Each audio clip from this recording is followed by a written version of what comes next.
Thanks so much, Jinhua. So we're going to transition to a kind of rapid fire Zoom panel.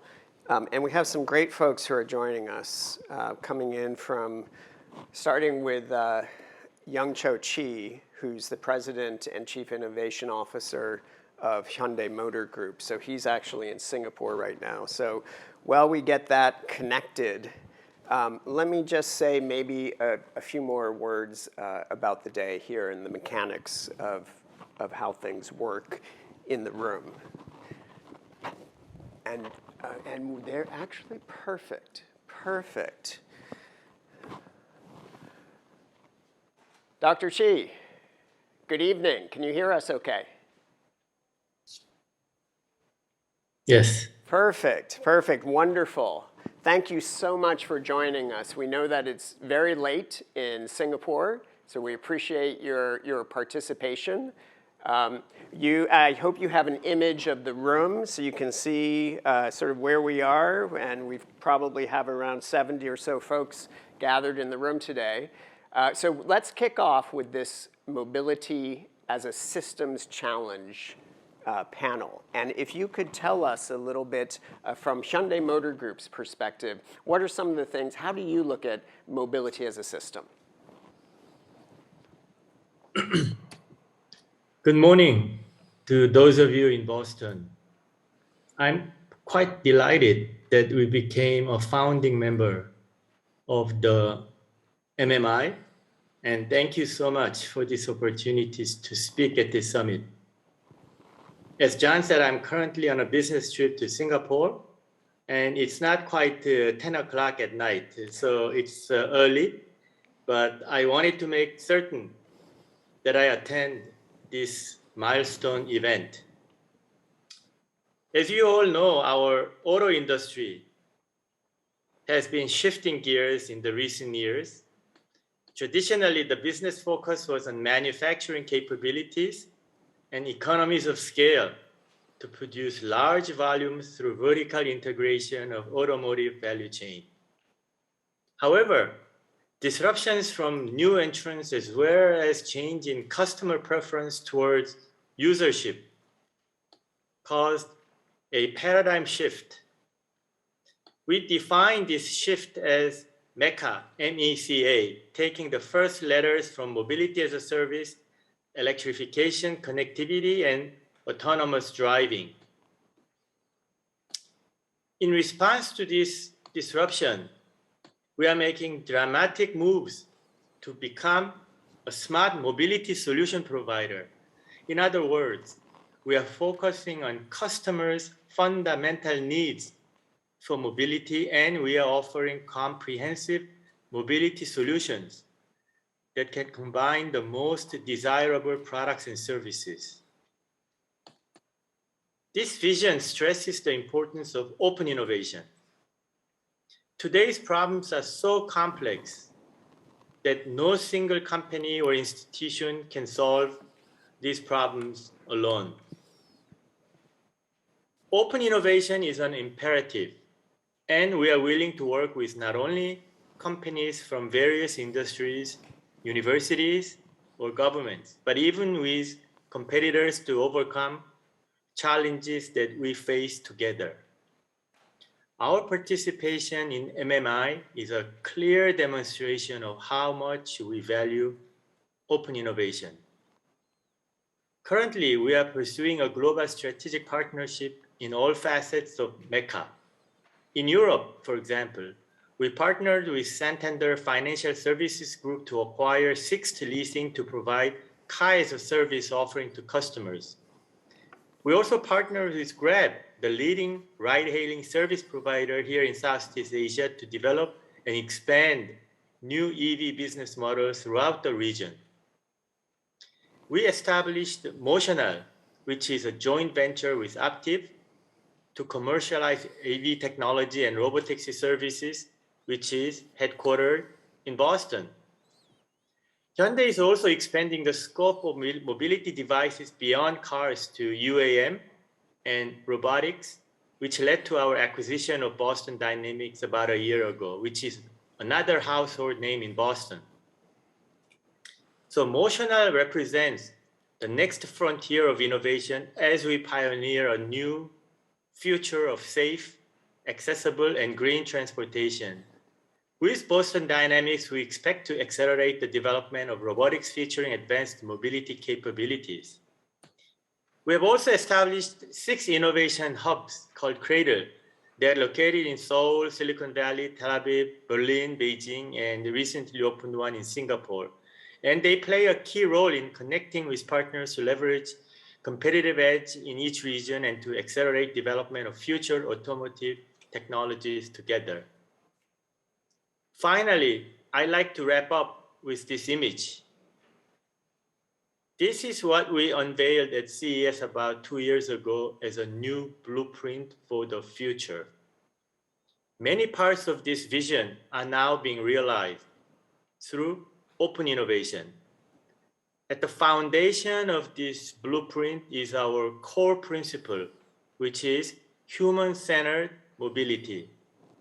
Our mission is to make progress for humanity with people's quality of life and safety as our top priority. I personally look forward to seeing what the future holds and how MMI will help shape it. Let's achieve this vision together. And thank you for listening. Young Cho, thank you so much for that. Thank you so much, and thank you for staying up late to be with us. The emphasis on smart mobility solutions, fantastic. The local presence now that Hyundai Motor Group has here in the Boston area is certainly formidable. So thank you for sharing your thoughts with us. I'll turn to our next. Thank you. Thank you. I'll turn to our next panelist now, which is Shashi Varma. Shashi is the Chief Technology Officer of Transport for London. Mass transportation, public transportation, just an incredibly critical component of the mobility system, and TfL is doing some really exciting and innovative things. Shashi, if we could hear your perspective on mobility as a systems challenge, please. Well, thank you, John, and good morning to everyone at MIT. I'm sorry I can't be there in person. Would have loved to be there. I remember very fondly all of my visits to MIT. I would just expand a little bit on what you said, John, about what our role in London is. So Transport for London is not just a mass transit operator. We are probably the most integrated transport body in the world, and we're responsible for all mobility, not just mass transit. And actually, putting that complexion is really important because we look at the problem as not just a question of trains and buses, but as a question of how to keep the city moving, not just now and into the future as well. And that's also a critical role that we perform. So we're not just the operator, but we're also the planning authority for London. And so, there are many problems and many challenges in the field of mobility, which are being solved in London because of the degree of integration that we have. And you wouldn't find the same debate happening in many other places in the world because of the fragmentation of the people who are supposed to be dealing with this. The way we look at this is, our vision is articulated in the Mayor's Transport Strategy, which has a time horizon of 2041. So we're looking 20 years out. And we're dealing with many of the challenges that other cities around the world are facing as well. I should just preface this by saying that, we are very much an urban organization, and mobility, of course, includes things that are not urban. And if there's a blind spot in our thinking, it's about the fact that we don't look at the extra-urban or interurban aspects of transport. But just focusing on what we do, our challenge, like with many cities around the world, is how to keep a city growing and moving and meeting all the challenges of the environment and health and everything else that's coming along our way.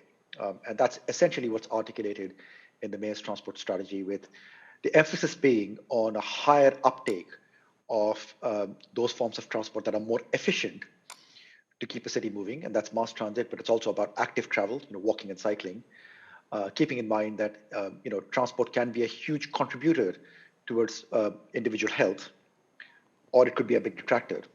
And those people who engage in active travel, can deal with a lot of health issues just by the fact that they're being active in the course of traveling every day.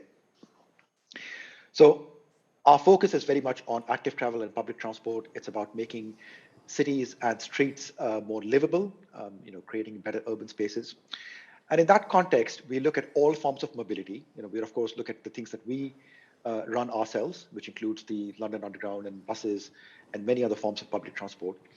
But we also look very critically at the road network and the role that has to play in enabling mobility for the future. And there are big changes happening in that area. There's the whole question of what's happening with ride sharing and to what extent that's going to transform into autonomous vehicles and become ride sharing on steroids. Remains to be seen how quickly that can be achieved. There's also all the challenge that's coming through from micromobility, e-scooters and the like, which are chipping away at some segments of the market, although they're still quite small compared to the overall mobility challenge. And so our issue is how do we integrate all of these into a mobility ecosystem that really works for the city. And we've had a long-running partnership with MIT. In fact, Jinhua was a strapping young boy when he started off on that one as a student many, many years ago. It's great to see that he's still with the program, and he's actually running the program now. But we've had a very successful partnership with MIT, thinking through many of these issues around the challenges around mobility. But our approach to partnership in mobility, being a public authority, we are restricted from sort of entering into selective partnerships. But our approach has been that rather than get into selective partnerships, how about we open up the ecosystem in such a way that the barriers to entry becomes very low for anyone who wants to come along. And so, for example, the likes of Uber are working in London, but Uber is only one of about 400 different taxi companies working in London. Micromobility is working in London as well. There are trials for autonomous vehicles going on here. So the system's really been opened up to anyone who wants to come in.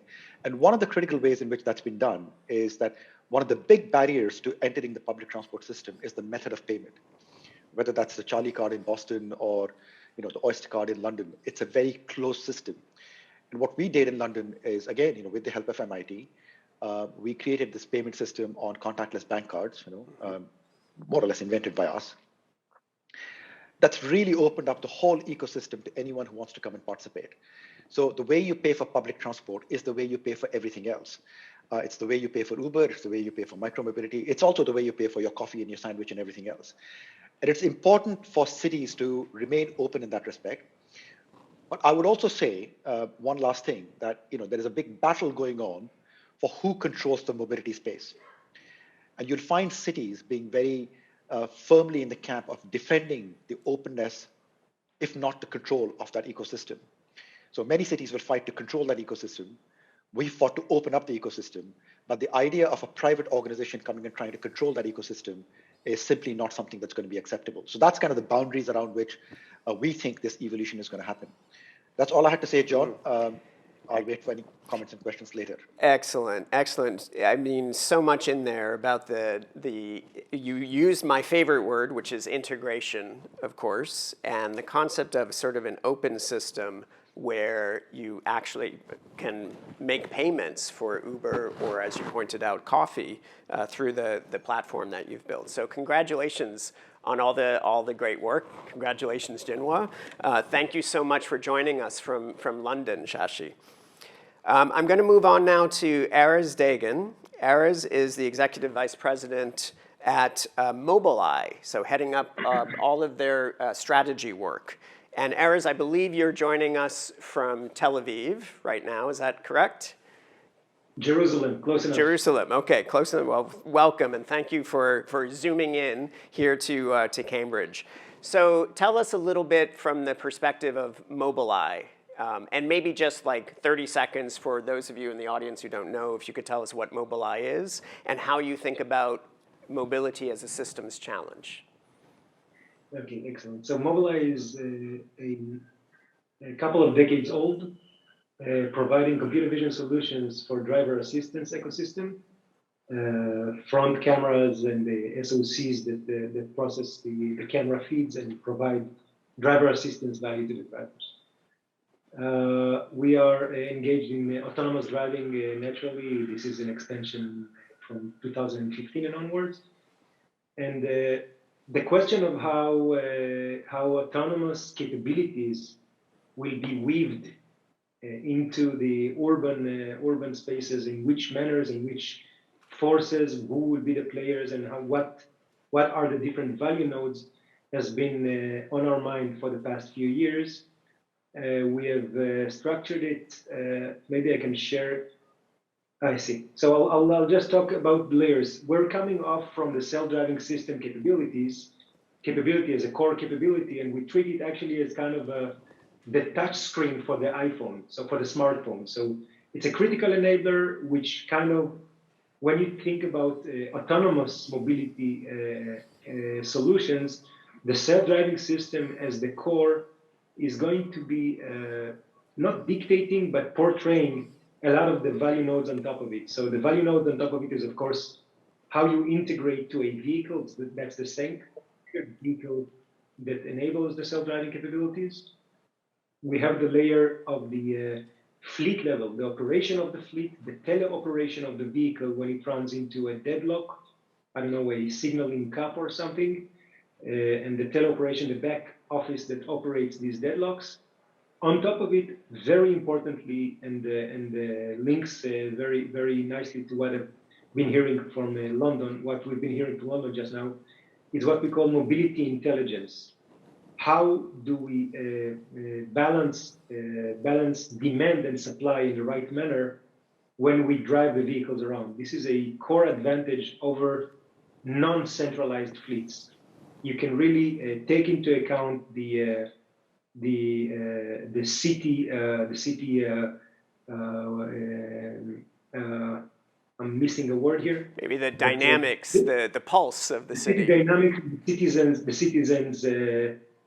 citizens. Well,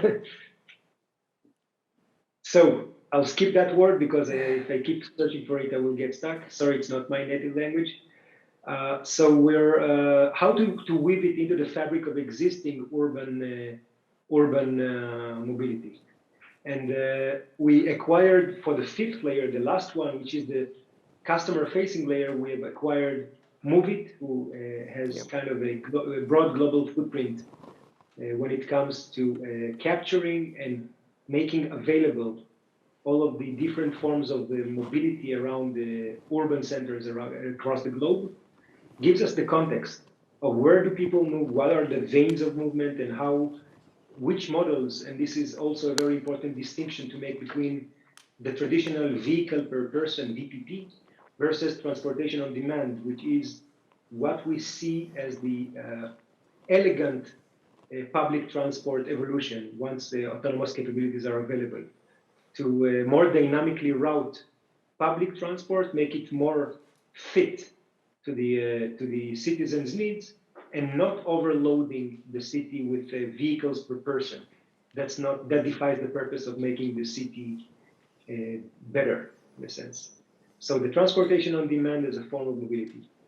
In order to take that into action, there are many players and many partners, especially when it comes to operational DNA, owning a fleet, maintaining that fleet, knowing locally the real estate trade-offs and of course the connection to the operational services around that city is a hyper-localized capability. And we see that traditional public transit operators, PTOs, are shifting to, and even, by the way, car rental companies, with that operational DNA, are shifting to examine, and that's the kind of collaborations that we have, operating or shepherding a fleet of autonomous vehicles. So we have a fan of business models, one of which is you can operate a fleet of autonomous vehicles, you can purchase such a fleet from us, along with the software layer that takes the context into account in distributing the vehicles, in fleeting and defleeting from maintenance to operation, et cetera, to optimize the utilization. And of course, optimizing the utilization also has its societal benefits. By definition, the vehicle travels less mileage without the passenger, without carrying value to the citizens of that city. I'll just finish with one last comment about kind of a core collaborative space of autonomous driving capabilities, which is the way that we plan to set a contract of safety of autonomous driving. There has to be an explicit, fully interpretable, machine interpretable contract of what it means to drive safely in the cities. It's great to get the value of efficiency and accessibility, of course, of these solutions, taking the driver costs away and coordinating the fleet better to get those economies. But you must do that in a way that does not risk the society and the citizens that embrace that solution. When we talk about proprietary versus collaborative, one of the biggest collaborative discussions when it comes to autonomous driving is how safe is safe enough?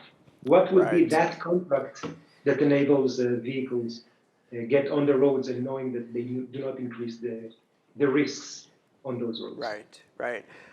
Aris, thank you so much. I mean, you packed in so much there, and you can see, sort of through your company's history with the acquisition of Move It, which in itself is a very interesting company, and then your Intel acquisition of Mobileye. You can also start to see from a business perspective all of the kind of sort of those messy dynamics that are happening on a sort of seems to be daily basis now within the mobility system. And you brought up these great points, particularly this question of how safe is safe enough, I think we'll be returning to later today. So thank you so much for joining us from Jerusalem.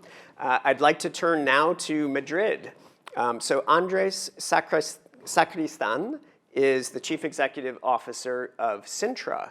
Cintra is one of the very sort of important business units of Ferrovial, which is a Spain-based infrastructure provider. We'll hear a lot more. There are many folks here from Ferrovial, so I encourage you to talk to them.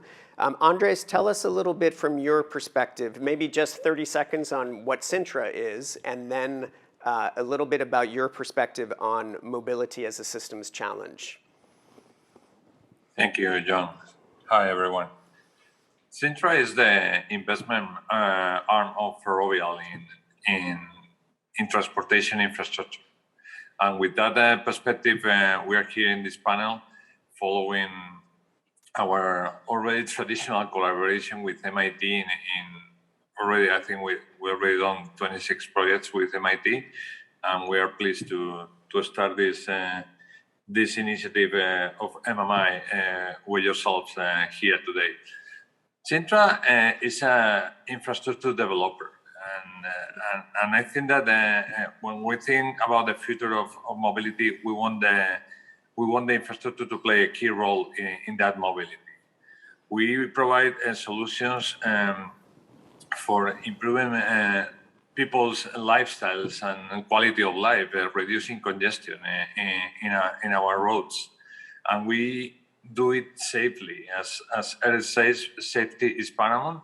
And in all this evolution of mobility towards autonomous, there is a lot of debate and conversation about what is safety and what is not safe.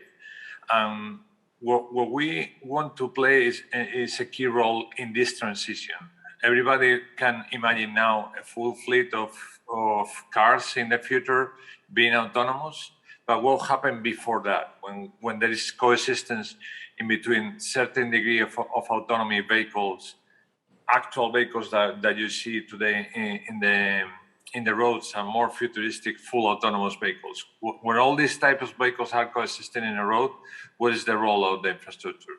And in that sense, we're launching a program in the US. We're based in Austin. So Silicon Hill, there's a lot of innovation and startups there. And we're partnering with other big companies to provide that innovation to the infrastructure. First version with first features will be live probably by the end of next year, when we'll open our now under construction new project in Virginia, the I-66. And we are going to bring that sensors, that information, that data stream from the infrastructure to the vehicles. That's our aim. And with that aim, we are experimenting from digital twins, sensors on the road, standards for packaging all this data, connectivity to the cars via V2X and 5G. We just opened a private 5G network in our Crossrail project in London with Transport for London. So we're really focused on the key role that infrastructure needs to play in that mobility in that mobility future of the cities. Excellent. Well, I'm so glad to have strong representation from this infrastructure perspective, because it feels to me like it just hasn't received enough attention. Everybody seems to be obsessed with the latest, coolest vehicle, but not necessarily how do we actually build the infrastructure, the future infrastructure, the vertiports and so forth that will accommodate this future mobility vision. So thank you so much, Andres, for sharing your perspective with us. I'm going to shift now to our last contributor. So Mary Culler is joining us from Dearborn, Michigan. Mary is president of the Ford. Mary, you wear multiple hats, so I'll try to capture at least two or three of them. President of the Ford Fund and the development director of Michigan Central. And I think everyone here would be interested, Mary, just to hear a little bit about, what is Michigan Central and why is Ford involved with this project? Well, thank you. And thank you for asking us to participate this morning. And I loved actually going last because I think everyone who spoke before me really set up the issue, which is, as everyone discussed, this is so complex and there's so much integration that needs to happen. And so Ford Motor Company, along with being a leader in mobility, is really proposing something quite unique, which is we're going to actually build out an open platform for not only Ford, but others to come in and help us solve some of these large mobility problems. And so we call it Michigan Central, and it's called Michigan Central because at the center of it is a building that's very iconic in Detroit, which was an old railway station built by the same folks who built Grand Central Station in New York. It's a beautiful building. And it really is the emblem of the rise and fall of Detroit. And so our executive chair, Bill Ford, really felt that there was an opportunity to reinvent that particular building along with a 30-acre campus around it to invite people in to solve problems. So Michigan Central is a mobility innovation district in Detroit, and it's an open platform where not only is Ford going to be there, but we're inviting universities, we're inviting corporations, we're inviting foundations and others to come and help us solve problems. And this 30-acre walkable campus will be extraordinarily connected. I loved Andre's point around the streets and the connectivity of the infrastructure, which is so critical. That's a huge component of what Michigan Central is going to be providing people who want to come there and test their solutions. It will all be integrated. And, Ford has always been a very purpose-driven company. And so what's really important here is that we talked about it. It's about people. Because as you think about technology and about how technology has evolved, a lot of times it leaves people behind. And as we think about Detroit and other cities where access to transportation is such a difficult problem, our hope is that Michigan Central will begin to tackle those kinds of problems while keeping kind of the humans at the center of the problem, making sure that they're a component of this. And so we are partnering with a lot of interesting people. New Lab out of New York is one of our first partners. We're really thrilled to have them as a partner. They have curated a wonderful innovation entrepreneurial ecosystem at the Navy Yard in New York. And they're helping us curate some of the right people to come in and solve some problems. And we've already started. Our first problem that we tackled are two. We've started with two basically studios. One is a civic studio where we're actually tackling the problems around access for communities around transportation. And then the other is around electrification and how do fleets address some of the issues around electrification in urban areas. And so New Lab has basically gone out and sort of canvassed the globe for the best of the best. And so we just announced 5 startups to work on the electrification problem. So even though the bricks and mortar haven't been completed yet, things are going to open up next year. We're already starting to do the work and to kind of bring that pipeline of solutions into the mix. So we're really excited. We're open for business. We'd love to invite others who are interested in coming to Detroit and help us solve these big mobility problems at Michigan Central, because what I always love to say is that the one thing Michigan Central is it's not a Ford campus. It's an open platform for others to come and join us. So we hope you'll come and visit us. It'll be a wonderful destination to see kind of how everyone can come together and really solve some of these really big problems. So thank you. Thank you, Mary. It's so exciting to hear. You know, when I graduated from engineering school, I hate to say 30 years ago, my first job was actually as an engineer at Ford. And I never would have imagined at the time that the culture within the automotive industry has evolved to such a point where these types of projects are very, very real. And a real true focus on, as Mary said, open innovation, looking at questions like mobility equity, and making these very substantial investments. So our compliments to you, and best wishes with the success of the program. So with that, at 9:15, we end our first panel. I want, please, a round of applause for all of our panelists. Oh.